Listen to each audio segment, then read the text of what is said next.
Good morning विद्यार्थी मित्रों, शुभ प्रभात। केम छो? मजामां? जो आपणो 10मो पाठ तरंग प्रकाश शास्त्र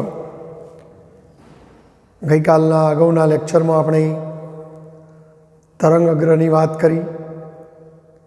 शांत जलागार में आपणे पत्थर फेंकीए तो एनी अंदर कोई बिंदु में जो पत्थर पड़े हो जगह तरंगों उत्पन्न थई बधी ज दिशाओं में गति करता होय छे। उद्गम थी सरखा अंतरे अपने परिस्थिति अभ्यास करिए तो उद्गम थी आ बाजू बधी ज बाजू सरखा अंतरे एक सरखी परिस्थिति होय। ते जग्याए रहेला दरेक कणोनी कला समान होय। आवा समान करावाळा कणोमांथी पसार थता काल्पनिक वक्रने अथवा पृष्ठने આપણે તરંગ અગ્ર એવું નામ આપેલું। મિત્રો, તરંગ અગ્ર ત્રણ પ્રકારના હોય: ગોળાકાર તરંગ અગ્ર, સમતલ તરંગ અગ્ર અને નળાકાર તરંગ અગ્ર। બિંદુવત ઉદ્ગમમાંથી નીકળતા તરંગો નજીકના વિસ્તારમાં ગોળાકાર તરંગ અગ્ર રચે છે, પણ એ જ તરંગ અગ્ર આગળ વધતું બહુ દૂર અનંત અંતરે પહોંચે તો એ तरंग अग्रनो नानो भाग आपने समतल देखाय छे। बिंदुवत उद्गम में गोलाकार तरंग अग्र, रेखीय उद्गम हो ट्यूबलाइट जेवुं तो एनी आजूबाजू नळाकार तरंग अग्र आपने जोवा मळे। तरंग अग्र ने लंब और तरंगनी गतिनी दिशानुं सूचन करती भौमितिक रेखा ने आपणे किरण कीधुं। गोलाकार के नळाकार तरंग अग्र में आवा किरणों अपसारी जोवा मळशे दूर जता, ज्यारे समतल तरंग अग्र में आवा किरणों एकबीजाने समांतर जोवा मळशे। मित्रों, एक तरंग अग्र तमे जाणता हो तो एना थोड़ा समय पछी बीजू तरंग अग्र केवा आकारनुं हशे तो ये शोधवा माटे हाइगेन्से एक सिद्धांत आपेलो छे। मित्रों, अने ते सिद्धांत ने एना नाम उपरथी हाइगेन्सनो सिद्धांत कहे छे। अहींया हूँ तमने पहला सिद्धांत पण लखी बतावीश अने सिद्धांत ने आपणे समजवानो प्रयत्न पण करीशुं। हाइगेन्सनो सिद्धांत शुं कहे छे हूँ सिद्धांत पहला लखूँ। मित्रों, तो जो अहींया हूँ पहला सिद्धांत लखीश तो हाइगेन्सना मत मुजब तरंग अग्र परनो दरेक कण नाख्यो तो बिंदु के बिंदु स्वयं स्वतंत्र एवा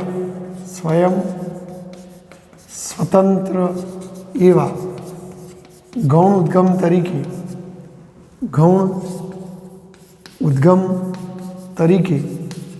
वर्ते छे। हूँ समझावुं छुं पछी तमने। आ तरंग अग्र परनो दरेक कण के बिंदु स्वयं स्वतंत्र एवा गौण उद्गम तरीके वर्ते छे अने पोतानामांथी गोळाकार गौण तरंगो एना उपरथी आपणे तरंग अग्रो पण दोरीशुं। तरंग अग्रो નું उत्सर्जन करे छे। गौण तरंगोનું उत्सर्जन करे छे। कोई सूक्ष्म समय बाद आ गोळाकार गौण तरंगों ने परिस्पर्शतु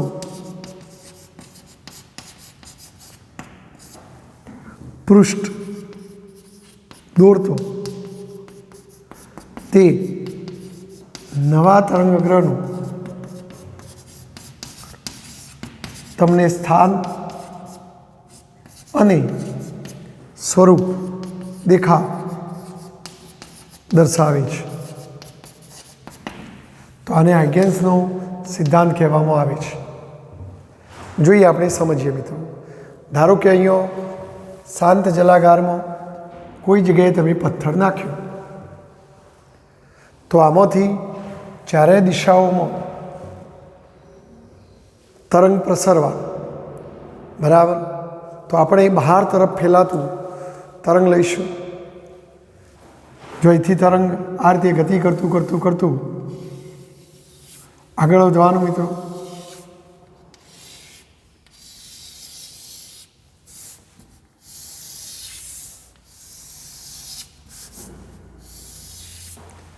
ધારો કે આપણે આ દિશામાં આગળ વધતા તરંગની વાત કરીએ, આમ જતા તરંગની. ધારો કે આ તરંગ ગતિ કરતું કરતું અહીંયા પહોંચે. આપણે આટલા ભાગની વાત કરીએ. ધારો કે આટલે પહોંચ્યો એટલે આપણે અભ્યાસ શરૂ કરીએ. તો ધારો કે t બરાબર 0 સમયે આ એક તરંગ અગ્ર મેં તમને દર્શાવ્યું છે.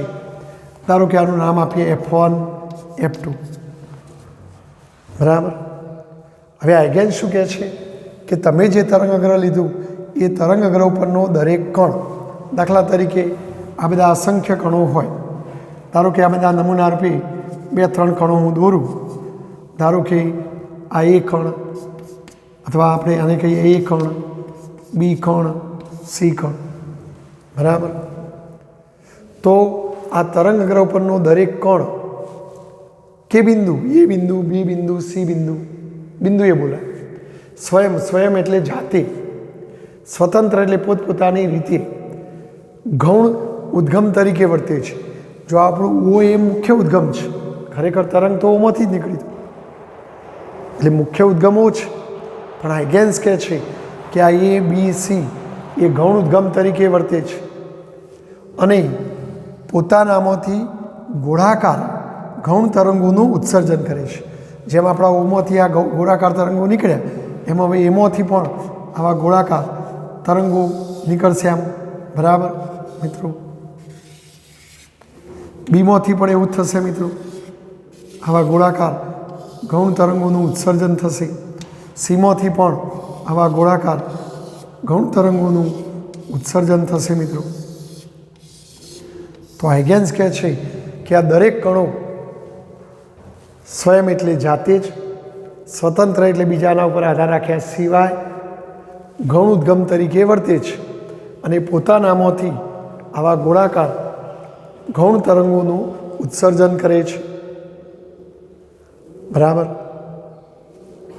જો તમે ટી સમય બાદ વાત કરો, ધારો કે ટી આપણી ચોપડીમાં ટીના બદલે ટો સમય લખ્યો છે કે ભાઈ ટો સમય બાદ આપણે વાત કરીએ તો જો તરંગોનો વેગ v હોય, જો તરંગોનો વેગ v હોય તો ટો સમય બાદ તરંગ કેટલા અંતરે પહોંચ્યું હોય તો એ આપણે અંતર ગણી નાખીએ મિત્રો. તો તમે જાણો છો કે વેગ બરાબર અંતર ભાગ્યા સમય અથવા ઝડપ બરાબર અંતર ભાગ્યા સમય. જો તરંગોનો વેગ v હોય તો તરંગોએ કાપેલું અંતર અને ટો સમય બાદ વાત કરો છો મિત્રો તમે, તો આ ટોને અહીંયા લઈ જાઓ તો અંતર બરાબર v2. તો જો તમે વાત કરો કે ટો સમય બાદ વાત કરતા હો તો તરંગ જો આ બાજુ v2 જેટલા અંતરે પહોંચ્યું હોય તો આ બાજુ પણ એટલા જ અંતરે અહીંયા પણ પહોંચ્યું હોય, આ બાજુ પણ એટલા જ અંતરે પહોંચ્યું હોય મિત્રો, બરાબર. જો તમે વધારે સમય આપ્યો છે તો તરંગ આમ મોટું બન્યું હશે. તો આમ તમે કોઈ સૂક્ષ્મ સમય લો, દાખલા તરીકે મેં ટો જેટલો સૂક્ષ્મ સમય લીધો, તો આ સૂક્ષ્મ સમય બાદ આટલા અંતરે તરંગ પહોંચ્યું હોય અને એ ગોળાકાર ગૌણ તરંગોને પરિસ્પર્શતું એટલે બહારની બાજુએ સ્પર્શતું પૃષ્ઠ દોરો. તો જો આપણે ધારો કે હું એમ કહું કે ટો સમય બાદ અહીંથી નીકળેલું તરંગ આટલે પહોંચ્યું છે મિત્રો, આરીએ આમ ગતિ કરતું કરતું આટલે પહોંચ્યું છે, અહીંયા ગતિ કરતું કરતું આટલે પહોંચ્યું છે. તો હવે આ બધાને આપણે પરિસ્પર્શતું એટલે બહારની સપાટીને સ્પર્શ કરતું આપણે પૃષ્ઠ દોરીશું મિત્રો. તો જો આ બધાને પરિસ્પર્શનું પૃષ્ઠ દોરું મિત્રો, બરાબર. તો જો આ પૃષ્ઠને આપણે કંઈક નવું નામ આપીએ, G1 G2, તો G1 G2 કહીએ. જો કોઈ વિદ્યાર્થી કે સાહેબ અહીંથી તરંગો આમ ગયા તો પછી આ બાજુ પણ આ બધાને પરિસ્પર્શનું પૃષ્ઠ દોરાય કે ના દોરાય? તો દોરાય ને મિત્રો. તો જો આપણે અહીંયા પણ પરિસ્પર્શનું પૃષ્ઠ દોરીએ મિત્રો, ધારો કે એને આપણે D1 D2 નામ આપીએ, તો આ પરિસ્પર્શનું પૃષ્ઠ દોરી મેં, આ પણ પરિસ્પર્શનું પૃષ્ઠ દોરી. તો કે છે કે કોઈ સૂક્ષ્મ સમય બાદ આ ગોળાકાર ગૌણ તરંગોને પરિસ્પર્શનું પૃષ્ઠ દોરો તો એ પૃષ્ઠ તમને નવા તરંગ અગ્રનું સ્થાન, તો સ્થાન તો તમને ખબર પડી ગઈ કેટલા અંતરે હશે એનું સ્થાન, V2 અંતરે હશે.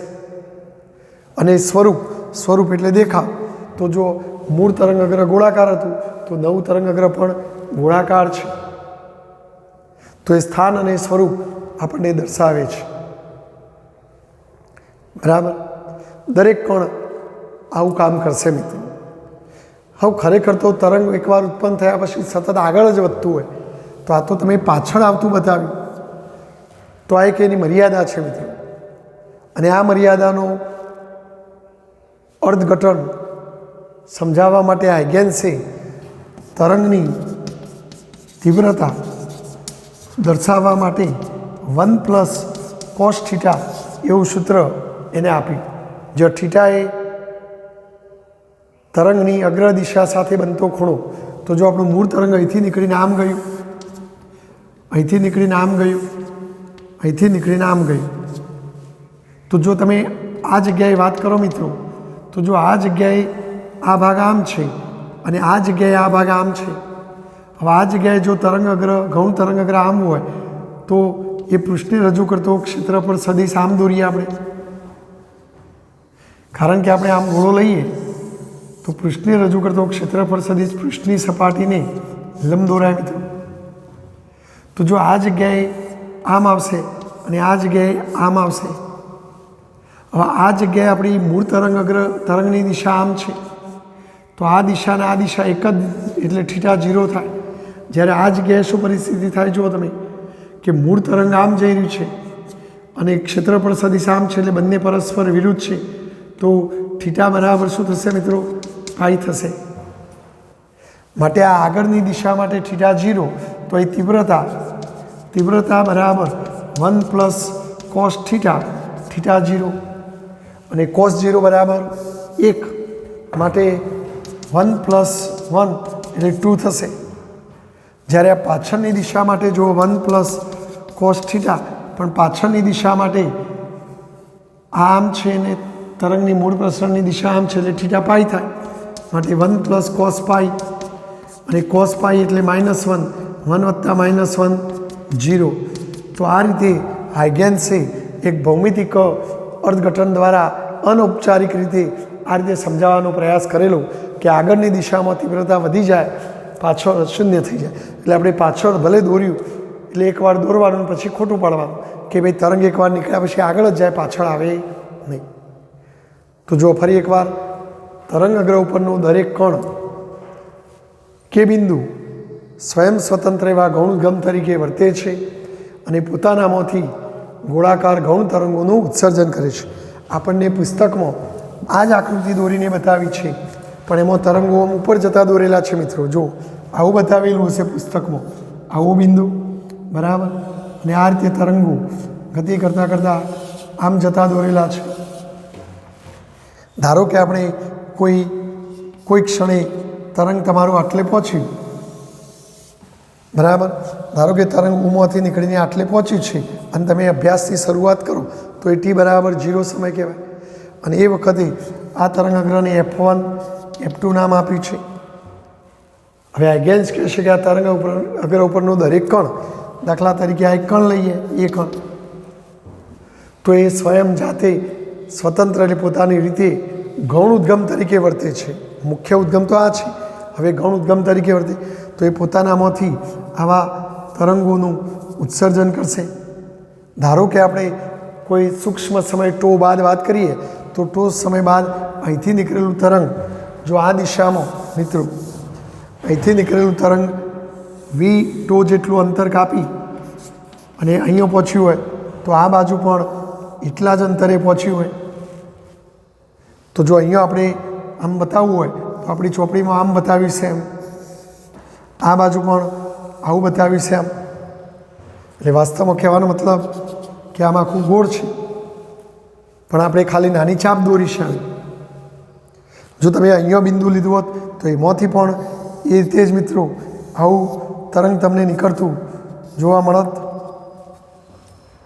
અહીંયા પણ એવું દોરી શકાય. હવે આપણે આ તો સમય બાદ આ જે ગૌણ તરંગો મળ્યા એ બધાને પરિસ્પર્શતું શું દોરો? પૃષ્ઠ દોરો મિત્રો. તો આ પરિસ્પર્શતું પૃષ્ઠ તમારે આ રીતે દોરવાનું. જો આ F1 F2 કીધું તો આનું G1 G2 કહીશું આપણે. તો એ તમને ટો સમય નવા તરંગ અગ્રનું સ્થાન, તો સ્થાન તો કેટલા અંતરે? તો આ જૂના તરંગ અગ્રથી V2 જેટલા અંતરે. સ્વરૂપ તો ગોળ આકાર સ્વરૂપ છે મિત્રો. જો આ બાજુ પણ આપણે પરિસ્પર્શતું પૃષ્ઠ આમ દોરી શકીએ મિત્રો, તો એને આપણી ચોપડીમાં D1 D2 એવું નામ આપીશું. એટલે એકવાર દોરવાનું, પણ હકીકતમાં તરંગ નીકળ્યા પછી આગળ જાય એટલે પાછા દિશામાં દોરીએ એ ખોટું કહેવાય. તો તમારા પુસ્તકની અંદર આ ટાઈપની આકૃતિ દોરી છે, ઉપર તરફ જતા તરંગો. મેં અહીંયા આમ જતા તરંગો દોર્યા, ગમે તે તમે બતાવી શકો. આ જ વાત સમતલ તરંગ અગ્રથી પણ સમજાવી શકાય મિત્રો. કે ધારો કે અનંત અંતરેથી તરંગો આવતા હોય તો અહીંયા આવતા હોય તો એ સમાંતર બની જાય. અને સમાંતર તરંગો કેવું તરંગ અગ્ર રચે? સમતલ તરંગ અગ્ર રચે. ધારો કે આપણે શરૂઆત કરીએ એટલે t=0 સમય આ એક સમતલ તરંગ અગ્ર મેં દોર્યું. ધારો કે નામ આપીએ F1 F2. હવે આ તરંગ અગ્ર ઉપરનો દરેક કણ, ધારો કે આ બધા કણોનું નામ આપીએ A કણ, B કણ, C કણ. તો હાઇગેન્સના મત મુજબ આ દરેક કણ સ્વયં સ્વતંત્ર એવા ગૌણ ઉદ્ગમ તરીકે વર્તી પોતાનામાંથી ગોળાકાર ગૌણ તરંગોનું ઉત્સર્જન કરે. એટલે જો આ એ બિંદુમાંથી આવા ગોળાકાર ગૌણ તરંગો ઉત્પન્ન થવાના. હજુ તમે સમય જવા દો તો એ તરંગ આમ મોટું થતું જાય. એ રીતે આ કણ પણ પોતાનામાંથી આવા ગોળાકાર ગૌણ તરંગોનું ઉત્સર્જન કરવાનું મિત્રો. આ પણ એવું જ કરે. જો તમે ટો જેટલો સરખો સમય લો તો અંતર બરાબર વેગ ગુણ્યા સમય, એટલે V2 જેટલું અંતર દરેક બિંદુમાંથી નીકળેલા તરંગો કાપશે. તો અહીંથી નીકળેલું તરંગ જો V2 અંતર કાપે તો અહીંથી નીકળેલું તરંગ પણ V2 જ અંતર કાપે. એ રીતે આમ તો આ દિશામાં પણ આપણે બતાવી શકીએ V2 અંતર. પછી આપણે આ બધા જે ગૌણ તરંગો મળ્યા, આ ગૌણ તરંગોને પરિસ્પર્શતું, બહારની સપાટીને સ્પર્શતું આપણે પૃષ્ઠ દોરવાનું. ધારો કે આ પૃષ્ઠને G1 G2 નામ આપીએ તો એ t=ટો સમયે નવા તરંગ અગ્રનું સ્થાન, તો સ્થાન તો કેટલા અંતરે? જૂના તરંગ અગ્રથી V2 અંતરે.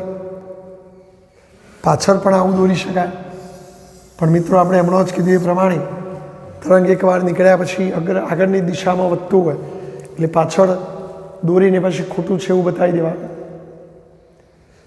બરાબર ખ્યાલ આવી ગયો? ધારો કે આને આપણે A' નામ આપીએ, B', C'. તો જો t=ટો સમયે આ એક નવું તરંગ અગ્ર મળ્યું, સમતલ તરંગ અગ્ર મળ્યું. જો આ ગૌણ તરંગ અગ્રો ગોળાકાર છે પણ નવું તરંગ અગ્ર તો સમતલ છે. આ બાપ તેવા બેટા. મૂળ તરંગ અગ્ર સમતલ હતું તો નવું તરંગ અગ્ર સમતલ, પણ ગૌણ તરંગો વચ્ચે ગોળાકાર. જો પાછું આના માટે પણ આ સિદ્ધાંત લગાડા કે તરંગ અગ્ર ઉપરનો દરેક કણ, ધારો કે A' કણ સ્વયં સ્વતંત્ર એવા ગૌણ ઉદ્ગમ તરીકે વર્તી પોતાનામાંથી ગોળાકાર ગૌણ તરંગોનું ઉત્સર્જન કરે. આ કણ પણ જાતે આવા ગોળાકાર ગૌણ તરંગોનું ઉત્સર્જન કરે. આ પણ એવું જ કરે. બરાબર મિત્રો? તો આ તરંગ અગ્ર ઉપરનો દરેક કણ સ્વયં સ્વતંત્ર એવા ગૌણ ઉદ્ગમ તરીકે વર્તી પોતાનામાંથી ગોળાકાર ગૌણ તરંગોનું ઉત્સર્જન કરે.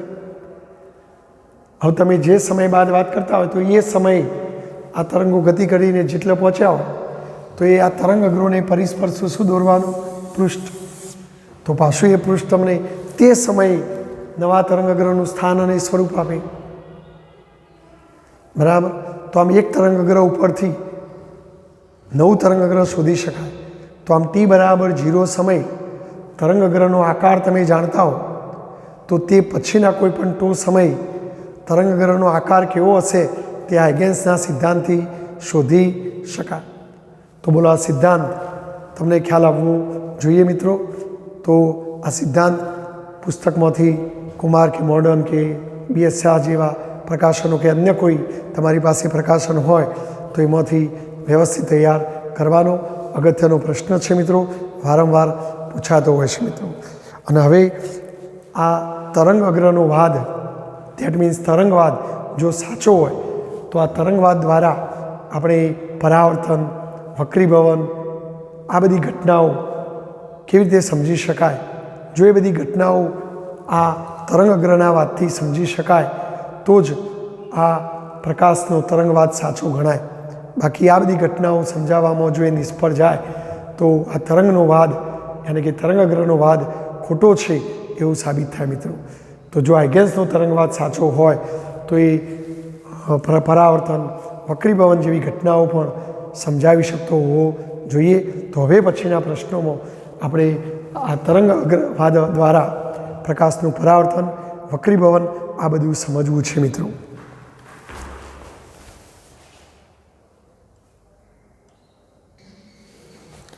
જો મિત્રો હવે આજે આપણે હાઇગેન્સના સિદ્ધાંતની મદદથી સમતલ તરંગનું અથવા તરંગ અગ્રહનું વક્રીભવન સમજાવું. આપણે અગાઉ કિરણ પ્રકાશશાસ્ત્રની મદદથી વક્રીભવન ભણ્યા છે મિત્રો, કે ભાઈ પ્રકાશનું કિરણ એક પારદર્શક માધ્યમમાંથી બીજા પારદર્શક માધ્યમમાં ત્રોસું દાખલ થાય તો બંને માધ્યમોને છૂટી પાડતી સપાટી આગળથી એ પોતાના ગતિમાર્ગની દિશા બદલે છે, જેને આપણે વક્રીભવન કહેતા. આજે આપણે સમતલ તરંગ અગ્રહની મદદથી આ જ વક્રીભવનની ઘટના ભણવી છે. જો અહીંયા 2 તબક્કા હું સાથે સમજાવીશ મિત્રો, કે પાત્રા માધ્યમમાંથી ઘટ માધ્યમમાં તરંગ જાય તો કેવી રીતે વક્રીભવન થાય, અને ઘટ માધ્યમમાંથી પાત્રા માધ્યમમાં જાય તો કેવી રીતે વક્રીભવન થાય. જો આ પાત્રું માધ્યમ છે મિત્રો, આ ઘટ માધ્યમ છે. જો પાત્રા માધ્યમમાં વેગને આપણે V1 કહીએ, ઘટ માધ્યમમાં વેગને V2 કહીએ મિત્રો. આને હું માધ્યમ 1 કહીશ અને આને માધ્યમ 2 એવું નામ આપીશ. આ પાતળું માધ્યમ છે હવા જેવું, આ કોઈ ઘટ માધ્યમ કાચ કે પાણી જેવું માધ્યમ છે. આને 2 માધ્યમોને છૂટી પાડતી સપાટી કહીશું. ધારો કે આ P ડેશ છે, એટલે શરૂઆતમાં આપણે તરંગ અહીંથી આમ મોકલીશું, એટલે પાત્રામાંથી. જ્યારે આ ચિત્રમાં મેં પહેલું ઘટ માધ્યમ દોર્યું છે અને બીજું પાતળું માધ્યમ દોર્યું છે. આને 2 માધ્યમોને છૂટી પાડતી સપાટી કહીશું PP ડેશ. વક્રીભવનમાં ત્રોસું તરંગ આવવું જોઈએ. ધારો કે આપણે અહીંથી કોઈ ત્રોસો કિરણો આવી રહ્યા છે, હવે કિરણો સમાંતર હોય તો તરંગ અગ્રહ સમતલ હોય મિત્રો. ધારો કે આ એક સમતલ તરંગ અગ્રહ છે AB. જો વક્રીભવન ક્યારે થાય? એક માધ્યમમાંથી બીજા માધ્યમમાં જાય ત્યારે. હજુ તો આના જ માધ્યમમાં એ ગતિ કરી રહ્યું છે મિત્રો.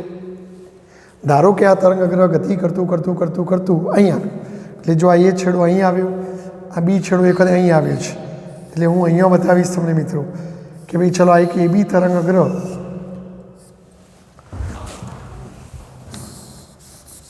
જો આપણે આવું બતાવીએ પુસ્તક પ્રમાણે. ધારો કે આપણે આ તરંગ અગ્રહ છે AB, તો જો ધારો કે આ એ છેડો આટલે આવી ગયો, એ વખતે બી છેડો આટલે જ, એટલે આપણું આ તરંગ અગ્રહ AB આપણા બીજા માધ્યમ ઉપર આપાત થયું. જો આ બિંદુએ હું સપાટીને લંબ દોરું તો આ આપાત કિરણે લંબ સાથે બનાવેલા ખૂણાને આપાત કોણ I કહેવાય. હવે જો આમ છે મિત્રો, એટલે આખો ખૂણો 90 થાય, એમાં I હોય તો આ 90 માઇનસ I થાય. હવે જો તમે સપાટીને લંબ દોરો તો પછી આ ખૂણો આઈ થશે, એટલે અહીંયા જેટલું હોય એટલું જ અહીં થશે. તો આ તરંગ અગ્ર સપાટી પર આઈ જેટલા ખૂણે આપાત થયું. હવે આ તરંગ અગ્ર ઉપરના દરેક કણો સ્વયં સ્વતંત્ર એવા ગૌણોદ્ગમ તરીકે વર્તે મિત્રો. આમાંથી નીકળેલા ગૌણ તરંગો ગતિ કરતાં કરતાં આ માધ્યમમાં જવાના. કયા માધ્યમમાં ગતિ કરવાના? ઘટ માધ્યમમાં. જ્યારે આમાંથી નીકળેલા તરંગો ગતિ કરતાં કરતાં આ માધ્યમમાં જવાના, એ પાત્રા માધ્યમમાં જવાના. ધારો કે અહીંથી નીકળેલું તરંગ ટો સમય બાદ ગતિ કરતું કરતું આટલે પહોંચ્યું મિત્રો. કેટલા સમય બાદ? ધારો કે આપણે સમય ટો લઈએ તો ટો સમય બાદ બીમાંથી નીકળેલું તરંગ અગ્ર ગતિ કરતું કરતું આટલે પહોંચ્યું. જો આપણે આ શરૂઆત કરી ટી બરાબર 0 સમય અહીંયા હતું, પણ એ ટો સમય બાદ અહીંથી નીકળેલું તરંગ ગતિ કરતું કરતું ધારો કે આ જગ્યાએ પહોંચ્યું છે એ આગળ. તો જો અહીંથી નીકળેલા તરંગે કાપેલું અંતર ગણી નાખીએ તો મારે આ અંતર બી શોધવું છે. તો અંતર બરાબર વેગ ગુણ્યા સમય. મિત્રો અંતર બરાબર વેગ ગુણ્યા સમય. ચલો આ અંતર કેટલું કાપ્યું? બી. પણ આ માધ્યમમાં તો તરંગનો વેગ કેટલો હતો? v1. જો આ તરંગ ગતિ કરતું કરતું આમ જાય છે મિત્રો. હવે આ માધ્યમમાં તરંગનો વેગ v1 હતો, તો vની જગ્યાએ v1, અને અહીંથી અહીં પહોંચતો લાગતો સમય ટો છે. તો આમ આ અંતર કેટલું થવાનું? v1 ટો. શું એટલા જ સમયમાં અહીંથી નીકળેલું તરંગ પણ શું આટલું જ અંતર કાપશે મિત્રો? આટલું જ અંતર અહીંયા કાપશે. તો જો આ ઘટ માધ્યમ છે મિત્રો, અને ઘટ માધ્યમમાં તરંગોનો વેગ ઓછો હોય, તો જો આ હવા જેવા માધ્યમમાં તરંગ આટલું અંતર કાપે તો ઘટ માધ્યમમાં એ સ્વાભાવિક છે કે આના કરતાં ઓછું અંતર કાપે. તો અહીંથી નીકળેલું તરંગ જો વધારે અંતર કાપતું હોય તો અહીંથી નીકળેલું તરંગ એ વખતે ઓછું અંતર આમ કાપ્યું હશે મિત્રો. આના કરતાં અહીં ઓછું અંતર એને કાપ્યું છે. ધારો કે આ બિંદુને આપણે ઈ નામ કંઈક નવું નામ આપીએ, આપણી ચોપડીમાં આને સી નામ આપ્યું છે તો આ બીસી લખીશું, અને આને ઈ નામ આપ્યું છે તો આ ઈ અંતર. તો જો આ ઈ અંતર ગણી નાખીએ મિત્રો, તો જો અંતરની જગ્યાએ ઈ આવશે, પણ અહીંયા આ માધ્યમમાં વેગ કેટલો આવે? v2. તો વેગની જગ્યાએ v2 આવે, સમયની જગ્યાએ 2 આવે. તો આમ એ બરાબર v2 ટો આવશે. હવે જો આપણું આ તરંગ અગ્ર ગતિ કરતું કરતું આટલું આવે છે, અહીંથી નીકળેલું તરંગ અગ્ર ગતિ કરતું કરતું અહીંયા આવી છે બરાબર. પેલું અહીંયા આવ્યું છે મિત્રો, અને આ અહીંયા છે. આ અંતર વધારે હોય, આ અંતર ઓછું હોય. હવે આપણે ટો સમય બાદ હાઇગેન્સના સિદ્ધાંત મુજબ આ બધાને પરિસ્પર્શથી શું દોરો? પૃષ્ઠ દોરો. તો જો આપણે આ પરિસ્પર્શથી પૃષ્ઠ દોર્યું તો એ તમને નવું તરંગ અગ્ર આપે છે બરાબર. આ આપાત થતું તરંગ અગ્ર હતું, આ વક્રીભવન પામેલું તરંગ અગ્ર છે. જેમ આપાત તરંગ અગ્ર એ સપાટી સાથે બનાવેલો ખૂણો આપાત કોણ આઈ કહેવાય, તો આ વક્રીભૂત તરંગ અગ્ર એ સપાટી સાથે બનાવેલો ખૂણો વક્રીભૂત કોણ આર કહીશું આપણે. જો આપણે અહીંયા વાત કરીએ મિત્રો, ધારો કે આપણું પહેલું તરંગ અગ્ર જેમ હવામાં ગતિ કરતું હતું એના બદલે ધારો કે પહેલેથી એ ઘટ માધ્યમમાં ગતિ કરે છે બરાબર. ધારો કે અહીંયા આ ટચ થયું, અહીંથી જો આ પહેલું આ હવામાં જવાનું, એટલે જો એ વખતે આપણે વાત કરીએ મિત્રો, જો આ સમતલ તરંગ અગ્ર આવી રહ્યું છે, તો જો આ સમતલ તરંગ અગ્ર છે આપણું, એ ગતિ કરતું કરતું ધારો કે આટલે ટચ થયું તો આપણે t બરાબર 0 ગણીએ. આ તરંગ અગ્રનું નામ આપીએ a b. હવે આ તરંગ અગ્ર ઉપરના દરેક કણો સ્વયં સ્વતંત્ર એવા ગૌણ ઉદ્ગમ તરીકે વર્તે છે અને પોતાનામાંથી ગૌણ તરંગોનું ઉત્સર્જન કરે છે. આમાંથી નીકળેલા ગૌણ તરંગો ગતિ કરતાં કરતાં આમ જવાના, અને આમાંથી નીકળેલા તરંગો અહીં જવાના મિત્રો. પણ તમે જુઓ, ધારો કે હું એમ કહું કે અહીંથી નીકળેલા ગૌણ તરંગ અગ્રને આટલે પહોંચતો લાગતો સમય ટો છે, તો જો આ આટલેથી આટલે આવી મિત્રો, બીસી અંતર કાપી, પણ શું આટલું જ અંતર અહીંયા કપાશે મિત્રો? તો આ કેવું માધ્યમ છે? પાતળું માધ્યમ છે એટલે સ્વાભાવિક છે કે જો ટો સમયમાં આ ઘટ માધ્યમમાં આટલું અંતર કપાય તો પાત્રા માધ્યમમાં એનાથી તો વધારે જ અંતર કપાય, તો આ અંતર વધારે કપાયું હશે એમ મિત્રો. એટલે આપણો અહીંયા ગૌણ તરંગગ્રહ ગતિ કરતું કરતું વધારે અંતર કાપ્યું હશે, પહેલાં એ આટલું અંતર કાપ્યું હશે. હવે આપણે આ ટો સમયે આ બધાને પરિસ્પર્શતું પૃષ્ઠ દોરીએ, તો જો આને આપણે પરિસ્પર્શતું પૃષ્ઠ દોરીએ તો એ પૃષ્ઠ આમ મળશે મિત્રો. તો જો આ આપાત કોણ આઈ કહેવાય, તો આ વક્રીભૂત કોણ આર કહેવાય. એટલે આ બંનેમાં ફરક આટલો કે અહીં તરંગ પહેલાં પાત્રા માધ્યમમાં હતું એટલે આ અંતર વધારે હોય, ઘટ માધ્યમમાં કાપેલું અંતર ઓછું હોય, એ જ ટો સમયમાં. જ્યારે અહીંયા ઘટ માધ્યમમાંથી પાત્રામાં જાય છે તો ટો સમયમાં ઘટ માધ્યમમાં ઓછું અંતર કપાય, પાત્રા માધ્યમમાં વધારે અંતર કપાય. તો આ બંને આકૃતિઓ ખ્યાલ આવવી જોઈએ મિત્રો. બરાબર. હવે જો આપણે આ આપાત તરંગગ્રહે બનાવેલો ખૂણો એટલે આપાત કોણ કહેવાય, આ વક્રીભૂત તરંગગ્રહે બનાવેલો ખૂણો એટલે વક્રીભૂત કોણ કહેવાય. હવે જો આપણે એક કામ કરીએ મિત્રો, આ ત્રિકોણનો ઉપયોગ કરીએ ABC, તો ત્રિકોણ ABC માં હું સાઇન આઈની કિંમત શોધું મિત્રો. તો જો સાઇન આઈ, તો સાઇન આઈ એટલે સામેની બાજુ BC ભાગ્યા કર્ણ, તો જો આ કાટખૂણો છે એટલે આ કર્ણ થાય AC. પરંતુ મિત્રો BCની કિંમત આપણે શોધી હતી V1 ટો અથવા V1 ટી,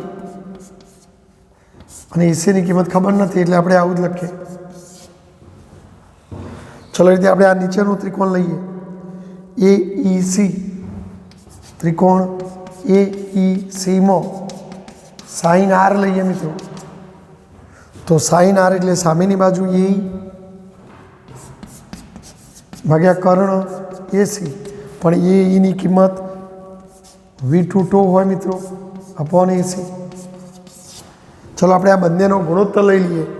તો જો સાઇન આઈ ભાગ્યા સાઇન આર, સાઇન આઈની કિંમત V1 ટો અપોન AC, પહેલાંની કિંમત છેદમાં V2 ટો અપોન AC. તો જો AC ઉડી જવાનું, ટો ઉડી જવાનું, માટે સાઇન આઈ ભાગ્યા સાઇન આર બરાબર શું આવવાનું મિત્રો, V1 અપોન V2 આવવાનું. જો તમારો આ ખૂણો આના કરતો, ધારો કે આ ખૂણો જોઈ શકો છો તમે, આ મોટો છે ને આ નાનો છે, એટલે જો I is greater than r હોય, આપણા કિરણ પ્રકાશ શાસ્ત્ર મુજબ પાત્રા માધ્યમમાંથી ઘટ માધ્યમમાં જાય તો લંબ તરફ વળવું પડે એટલે વક્રીભૂત કોણ નાનો થાય. હવે જો I is greater than r હોય તો પછી સાઇન આઈ મોટો તો અંશવાળું પદ મોટું, છેદમાં આર નાનો તો છેદવાળું પદ નાનું, આ મોટું નાનું છેદવાળું પદ નાનું હોય તો આપણો જવાબ એકથી મોટો આવે. તો V1 અપોન V2ની કિંમત એકથી મોટી આવે મિત્રો.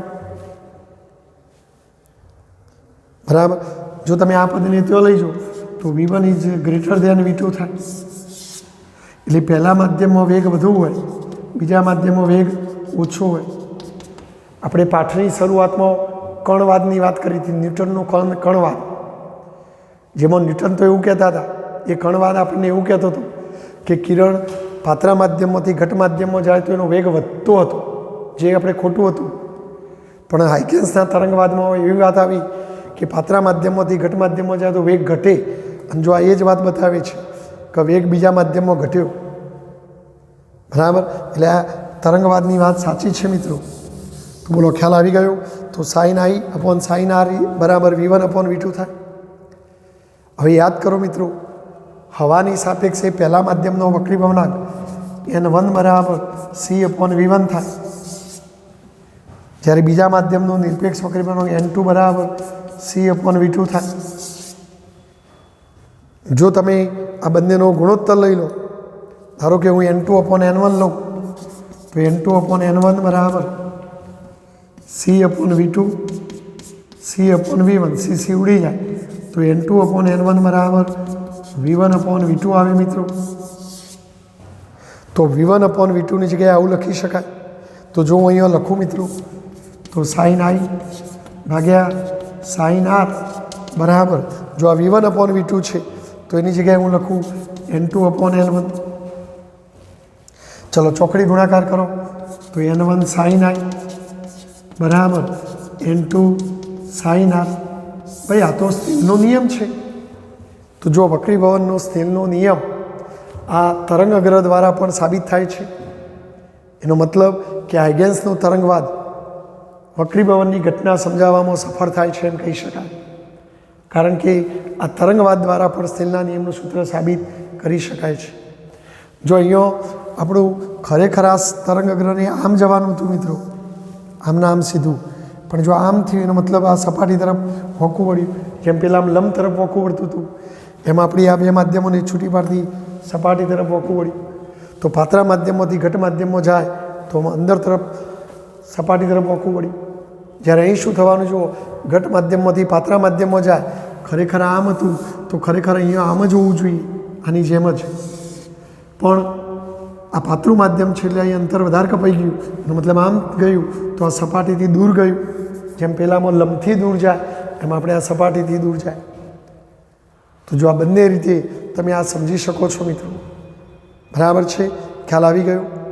જો આપણું તરંગ તો સમયમાં લેમડા જેટલું અંતર કાપતું હોય તો મિત્રો ટો સમયમાં જો એને કાપેલું અંતર લેમડા હોય તો એ અંતર આપણે બીસી એની તરંગ લંબાઈ લેમડા 1 જેટલું કહેવાય। જો બીજા માધ્યમમાં તરંગ એટલા જ સમયમાં આટલું અંતર કાપે તો એ અંતર એ બીજા માધ્યમમાં તરંગ લંબાઈ કહેવાય। તો બીસી બરાબર લેમડા 1 અને એ બરાબર લેમડા 2 થાય। માટે જો હું આ બંનેનો ગુણોત્તર લઉં, BC/A બરાબર લેમડા 1/લેમડા 2 થાય, પરંતુ BC બરાબર V1 અને એ બરાબર V2 તો એ લેમડા 1/લેમડા 2 ઉડી જાય તો V1/V2 બરાબર લેમડા 1/લેમડા 2 થાય, લેમડા 1/લેમડા 2 થાય। તો આ એક OMR માટે પણ આ ધ્યાન રાખજો, એક માધ્યમમાંથી તરંગ બીજા માધ્યમમાં જાય ત્યારે આવૃત્તિ નામની ભૌતિક રાશિ બદલાય નહીં। તમે આ જ સૂત્ર પેલી રીતે પણ લાવી શકો, વેગ V બરાબર F લેમડા, પહેલા માધ્યમમાં વેગ V1, પહેલા માધ્યમમાં તરંગ લંબાઈ લેમડા 1, આવૃત્તિ F1, બીજામાં V2 બરાબર F2 લેમડા 2, પણ એક માધ્યમમાંથી તરંગ બીજા માધ્યમમાં જાય એટલે આવૃત્તિ ના બદલાય તો આવૃત્તિ આપણે સરખી રાખીશું। જો આ રીતે ગુણોત્તર લેશો તો પણ V1/V2 બરાબર લેમડા 1/લેમડા 2 જ સૂત્ર આવશે મિત્રો, બરાબર। તો એક પણ વસ્તુ ધ્યાન રાખજો। જો અહીંયા ફરી એકવાર તમારે સમતલ તરંગ અગ્ર ગતિ કરતું આવતું લેવાનું, જેવું આ બીજા માધ્યમમાં પ્રવેશ એટલે આપણે સ્ટાર્ટ કરીશું કે આપણું સમતલ તરંગ અગ્ર AB અહીંયા આટલા આવ્યું એટલે આપણું તરંગ અગ્ર બીજા માધ્યમમાં પ્રવેશવાનું ચાલુ થયું એટલે સ્ટાર્ટ T બરાબર 0। હવે આ તરંગ અગ્ર ઉપરના દરેક કણો સ્વયં સ્વતંત્ર એવા ગૌણ ઉદ્ગમ તરીકે વર્તે। આ દરેક કણોમાંથી ગૌણ તરંગો નીકળે। ધારો કે આમાંથી નીકળેલા ગૌણ તરંગ અગ્રને આટલે સુધી પહોંચતો ટો સમય લાગે તો એને કાપેલું અંતર V1 થાય, પણ એ જ ટો સમયમાં આ માધ્યમમાં એટલું અંતર નહીં કપાય, કારણ કે માધ્યમ બદલાઈ ગયું છે અને ઘટ માધ્યમ હોય એટલે અંતર ઓછું કપાય, એટલે આ અંતર કરતાં આ ઓછું રાખવાનું, એટલે અહીંયા તરંગે ઓછું અંતર કાપેલું બતાવે। હવે આ જે તરંગ મળ્યું એમને પરિસ્પર્શનું પૃષ્ઠ દોરવાનું।